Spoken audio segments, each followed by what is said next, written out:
Great to have you out. You know, the Obama thing is such a... What an exciting thing that must be. And you performed for him, was it 3 times you performed? Yeah, it was 3 times because there were 3 balls, and I did all 3. Did you do requests? Did he ask for any particular songs? He didn't ask for any song, but I decided... I have a song called Girl on Fire, which you said is one of your favorites. Great song. I love Girl on Fire. Thank you. And so I decided that the day of the inauguration is appropriate for me to say that Obama was on fire. Wow. And I did it. You should see it. You have to be careful, because if you say that sort of thing, security might clamp down on you. And that could be a threat. It could... you're right. Hey, you're right. Let's have a look. These are pictures. I love these pictures. Here is President Obama being inaugurated, I guess, sworn in. Have a look at this. And you'll see him doing the duty there, and you think, OK, you can see that he's doing... But look at the kids' faces. You can see his children who are charming children. They're both thinking, OK, she's thinking, I can't believe I'm missing my Twilight box set for this. And the other one is like, oh, you're so embarrassing, Dad. You think you're all that, you're not all that. And then you see Michelle, and she's thinking, he's getting a visit in the Oval Office tonight. Like, she's filthy.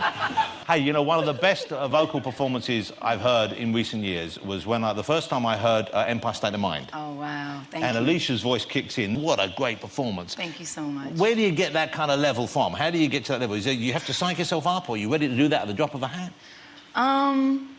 Well, I definitely have to work at it and just warming my voice up and getting it to the right space, but that's kind of my voice, and that's just my sound. I do have kind of a powerful voice, and I'm ready at the drop of a hat. Wow. Do you want me to sing it for you? Yeah! Was that what you were getting at? Well, no, but I was kind of hoping. But I can't try and do Jay Z's part. All right, so... New York, concrete jungle where dreams are made of. There's nothing you can't do. Now you're in New York. Wow!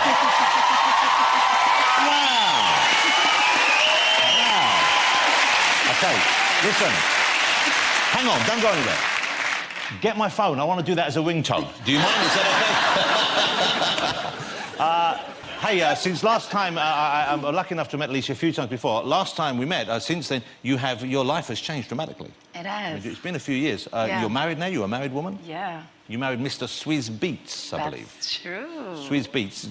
That's his performing name, I guess. That is. Okay. And his actual name is Kasim. Kasim. So you're not Mrs. Beatz? No, Mrs. Dean. Mrs. Dean. So his real name's Kasim Dean.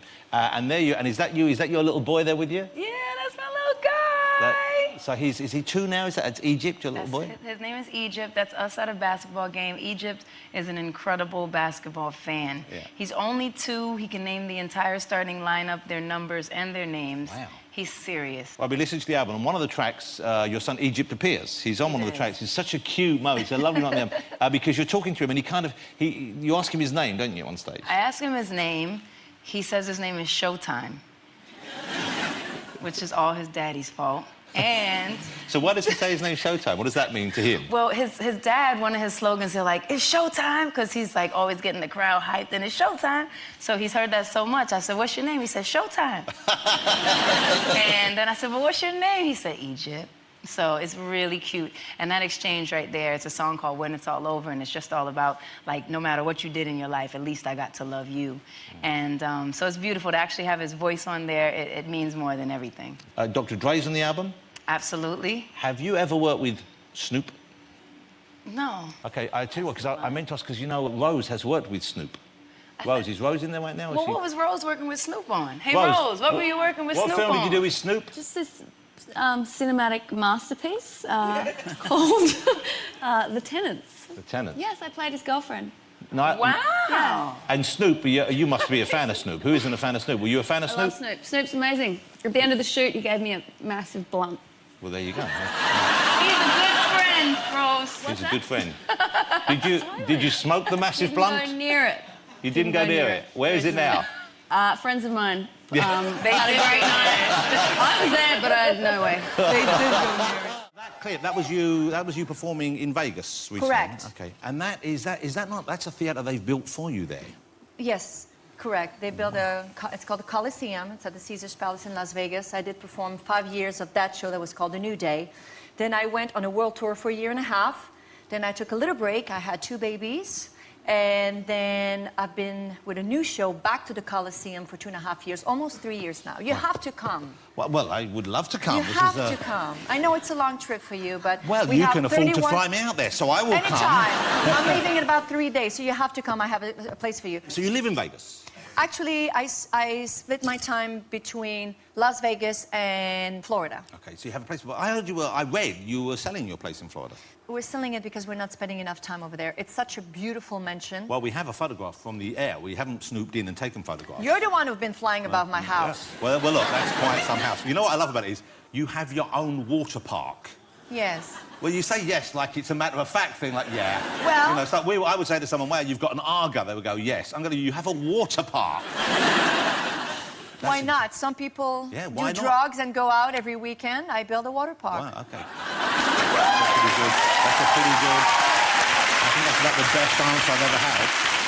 So you have, in the water park, you have a lazy river? There's a lazy river. I love a lazy river. It's one of... You want a house? It's for sale. How much, You got it. how much is it on the market for? Well, I can make a deal too. I don't think you can make quite the deal I would need you to make. So you live in Vegas now, or most of the year? Most of the year. I would say 6 months a year for sure. When we go to Vegas, most of us go to Vegas, it's a wonderful vacation destination these days. It's a fantastic place to have a holiday. There's a lot to do for the whole family, but of course it's famous for its gambling. Are you tempted? Do you gambling? Do you have any tips? I want something for my money. I'm a shopper, I'm not a gambler. Shopper, not gambler. And you have a son? How old your boy? I have 3 beautiful Wow, of course you sons. do. I have a 12-year-old, soon to be 13, so That's we what I are was thinking. entering this specific zone. And no, he's great. And we have twins. They're just turned 3 years old. So they're babies, but the 12, 13-year-old, do you have to make sure he doesn't run off and try and play the slots, try and play poker? Do you have to keep an eye on him? No, I don't.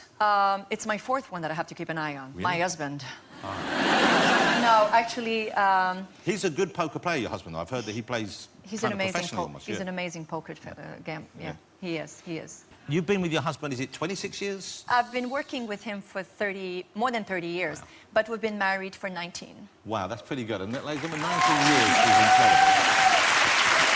Incredible. And I know... It is a miracle, actually, I consider. Being in the show business in this jungle world, it's a crazy, crazy life for more than 30 years, and to be married for 19 years, this is something that I'm very proud of. Well, especially with him being your manager as well, because, you know, Yes. traditionally working together as well as living together, that must be is it stressful ever, or is there a way you can leave the work behind when you're at home? Well, actually, I think we found a perfect solution for our lives. In the business, he's the boss, you know. I leave the business to those people who know best, and he knows best, and I try to concentrate on the songs that I need to sing and do the best I can. But in the house, I wear the pants and I decide everything. Good. That's a good deal. That's right, good deal. That's a good balance of power.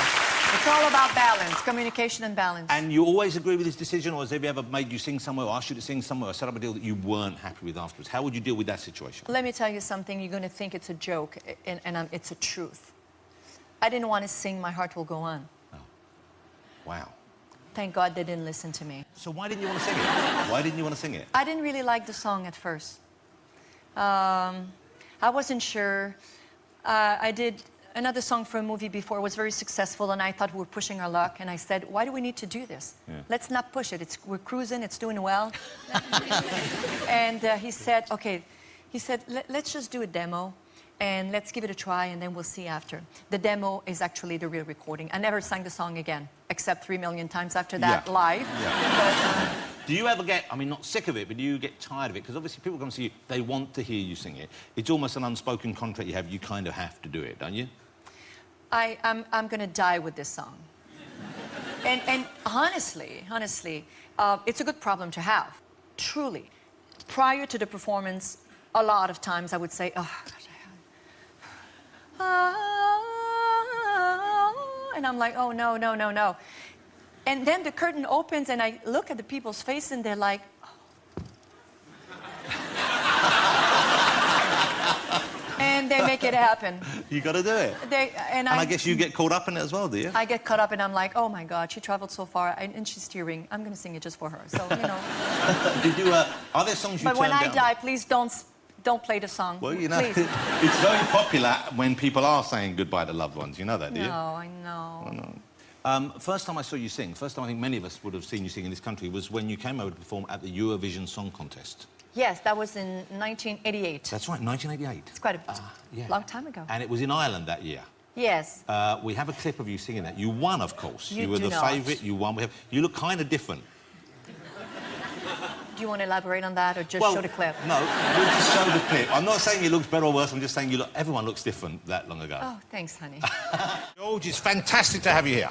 It's lovely to be here. Thank you so much. Well, here's the exciting news. First Culture Club album. How many years is this now? 18, 19 They keep years? saying 20, but I think that might be a big exaggeration, you know. Close to 20 years. Right? This is live. It's out now. Brand new Culture Club album. Now, how was it getting back with the original band and recreating the sound and coming up with new material? What was that like? You know what? Bands really only make sense when you're on stage or in the studio. The rest of the time, you probably look at each other and think, who are you people? Why am I hanging out with you? You know, they're not really necessarily close friends. Well, we came together to be a band. We weren't mates at school. Yeah, We didn't know each other before the band started. So, you know, I would say we're still learning to communicate, even all these years on. Well, hold on. So how many... If we take out the gap when you weren't together, though, you were first together from about 86, 87? No, 82. 82 was the Wow. beginning. 82 to 86 was the sort of the mental years, I call them. So that's 35 years ago. Yeah. There's been bits in between, obviously. We never really officially split up. We just stopped speaking to each other for a while. And I went off and did whatever I was doing. I had DJ career, I had solo career. Well, you've lived a full life, George. I've been busy. Yeah. And so when you got back together then, presumably, were there still any of the kind of old, not animosities as such, but any grievances or any of the friction that had existed before? Did that reappear, or had you all grown up enough for that not to be an issue? I think that, you know, there are always things that come up because we're human beings. Yeah. And the issue has always been about me getting all the attention. But to be fair, you kind of you sort of had earned most attention. It's my own fault. Yeah. I mean, you've always looked the eye is drawn to you in any photograph. I mean, that really, it's like you and 3 Uber drivers, you know what I mean? They're going to kill you. They're going to kill you. I suppose I'm like the face on the cereal box. Yeah, you're the brand, You know, really. Culture Club from the new album is out right now. So now, one of these was us about the band getting on, because there were reports this week that you sacked John Moss, the drummer from the band, who at one time, many years ago, was your partner as well, wasn't He was, yeah. So I read that story. It was in The Sun, though. Yeah, yes. So that doesn't mean it No, could but be a work that's of why I'm fiction. asking you. I want it from the At the horse's moment, mouth. he is taking a break. We went on a very, very grueling tour last year, and John, you know, said quite openly he wanted to spend more time with his kids. Right. He's got great kids, and Which he's a is great dad, and that's what he wants to understandable, do. yeah. But as far as we're concerned, he's still part of Culture Club. So there's no friction there, you didn't sack him? There's always friction, but no, I didn't sack him. There are actually 4 people in the band. Yeah, yeah. So I'm not the Grand Wizard. I can't just fire people. Oh, that's interesting. So it's a democracy as such? It is now. But I think with things like that, you know, you can't just turn around. You know, you must know the same thing. You can't just turn around and tell people what to do. Yeah. I tried that in the 80s. It was a disaster. Yeah. Well, when were you at your worst? When you think back to the 80s, what were the worst things you did, either inflicted on the band or just did with a sense of grandness and importance? Some of the things I made them wear a little bit funny. I used to say, no, you look great in it.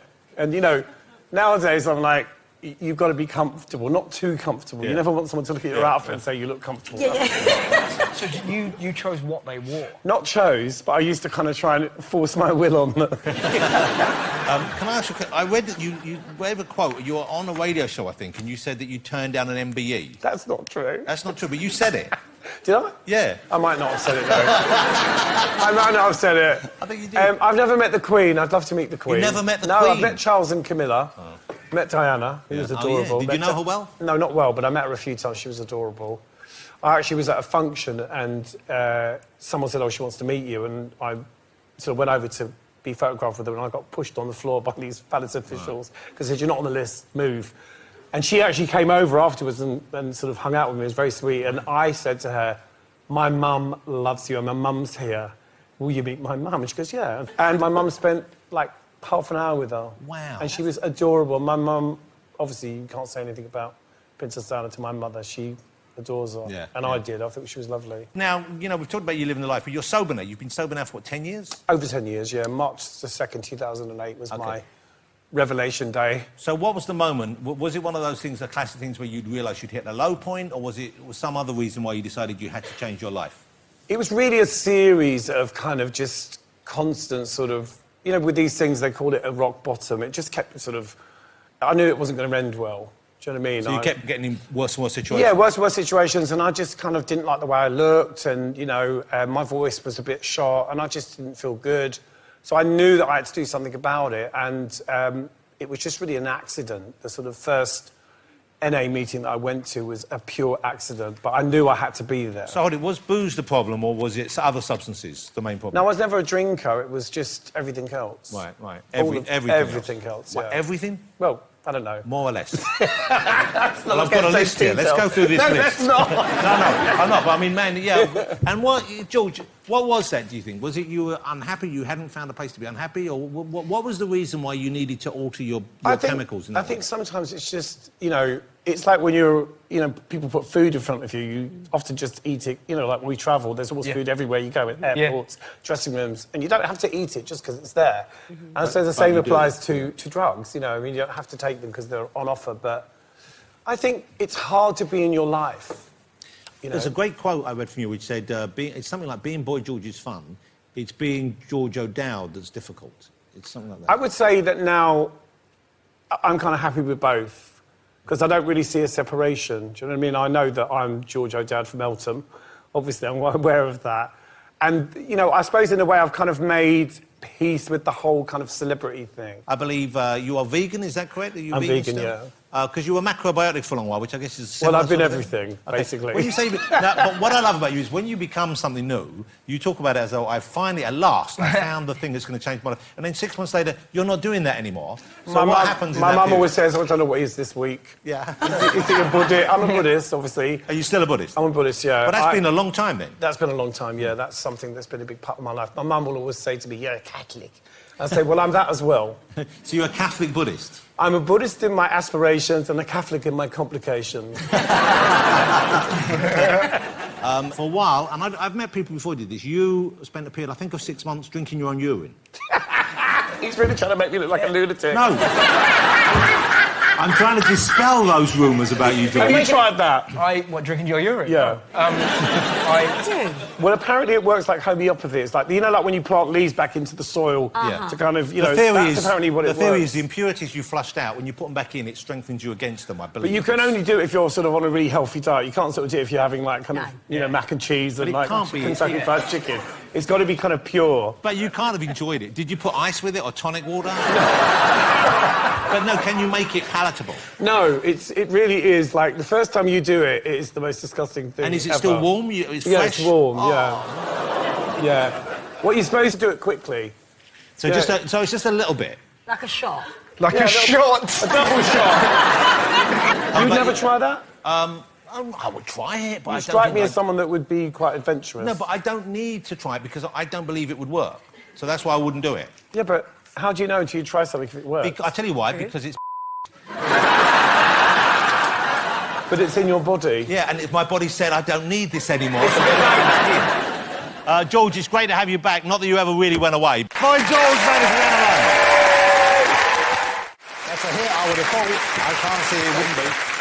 So life is good, though? Life is good for you? Yeah, everything's great. It really is. It's like, it's so many great things sort of coming about. Been enjoying being out in Ibiza doing my... So you do the stuff big out there. DJ sets, don't you? The huge... How many people come to those gatherings of dance and music lovers? I mean, it depends. I mean, like, the one I'm doing at Ibiza Rocks, which is like a 12-week residency with TS5, it's like 4,000 or 5,000 people that Amazing. come. Which actually, you know, when we're doing the DJ Dockers, and we were like, it was all fun and games over the thing.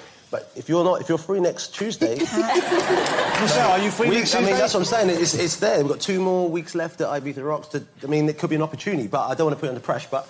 Unfortunately, I'm not, but another time I'm up for Well, at least, you know... Do you need a couple of dancers? Because me and Stephen Craig, there was a surprise appearance you made over the summer in one of my favourite TV shows. It was the last series of Love Island. Yes. And they organised a kind of party night for the young people on there so they would stop fornicating for half an hour, and you were their surprise guest. Yeah. It's great because I sort of realised that they have no phones, they don't listen to music while they're on there. So it is a big moment for them, and the reaction... They don't have the stimuli they would normally have in their lives, and suddenly a big star and they were clearly big fans of yours. Oh, it was so good. When they came running down the steps, especially Anton... Now, Anton in particular appeared to be very, very excited. Yeah, he got very emotional. I think he thought you were there just for him. I mean, It's a rather came across that sweet way. moment. Innocent moment. It was.